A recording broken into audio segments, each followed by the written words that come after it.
से जहां पर कमजोरी है, लक्ष्मीकांत जी गुड मॉर्निंग। जियो फाइनेंस और श्रीराम फाइनेंस दोनों स्टॉक्स विजिबल अपसाइड दिखाने के बाद आज के सत्र में बिकवाली का दबाव दिखा रहे हैं। इस गिरावट में क्या एंट्री अपॉर्चुनिटी जियो फाइनेंस या फिर श्रीराम फाइनेंस के लिए देखनी चाहिए?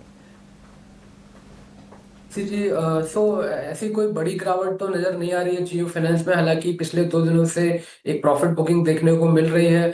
310 का एक रेजिस्टेंस आता हुआ दिखाई दे रहा है। तो मुझे लगता है कि अभी भी स्टॉक अपने सॉलिड अपसाइड के मूव में है। हालांकि एक छोटा सा टिप हमें मिल सकता है 295 290 के आसपास।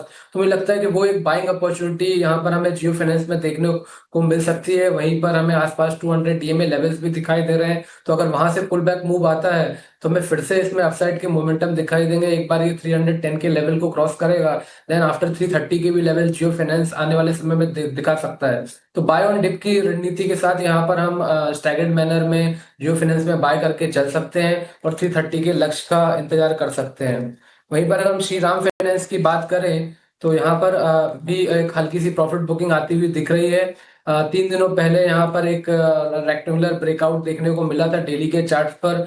बट जो मोमेंटम है वो अपसाइड की ओर सस्टेन नहीं हुआ है। तो मुझे लगता है यहाँ पर भी एक डिप की पॉसिबिलिटी बनती है, बट ओवरऑल ट्रेंड अभी भी बुलिश है।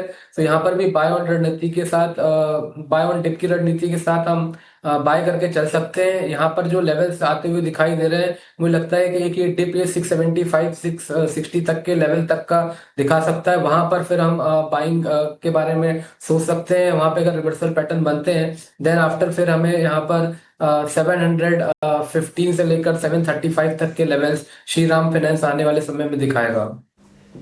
ठीक है, जियो फाइनेंस श्रीराम फाइनेंस पर ये एक टेक। और आज सुबह जब शरण लिलानी हमारे साथ जुड़े थे, उन्होंने ऑयल एंड गैस स्पेस पर अपना बुलिश नजरिया जताया था और ऑयल एंड गैस सेक्टर में अच्छा खासा एक्शन देखने को मिला है। ऑयल इंडिया पर भी उन्होंने राय दी थी। और फ्यूचर्स कॉल की अगर बात करें, बीपीसीएल जून फ्यूचर्स खरीदारी 325 के टारगेट्स उनकी तरफ से 330 पहला, उसके बाद 335 दूसरा, 320 का स्टॉप लॉस मेंटेन करना है। वही रिलायंस के जून फ्यूचर्स में खरीदारी 1455 के लेवल्स पर, टारगेट 1465 1475 का, स्टॉप लॉस 1445 का।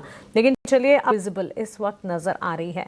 इसके अलावा स्टॉक स्पेसिफिक मूव्स की अगर बात करें, मैक्स फाइनेंशियल के चार्ट पर एक राय हरीश आपसे ही जानना चाहेंगे। इनके मैनेजमेंट चेंजेस की खबर कल एक्सचेंजेस पर बाजार बंद होने के बाद आई और सुमित मदान को एमडी और सीईओ के तौर पर कंपनी ने नियुक्त किया है। नई अपॉइंटमेंट होती हुई दिखी है। मैनेजमेंट चेंजेस और इसके अलावा भी अगर आप देखें, लास्ट वीक से स्टॉक में अपसाइड अपसर्ज जो है, या कह सकते हैं ब्रेकआउट मूव्स नजर आना शुरू हो चुके हैं। 1542 के लेवल्स पर इस वक्त भी 1.5% की तेजी और at day high, almost at day high ये स्टॉक ट्रेड करता हुआ।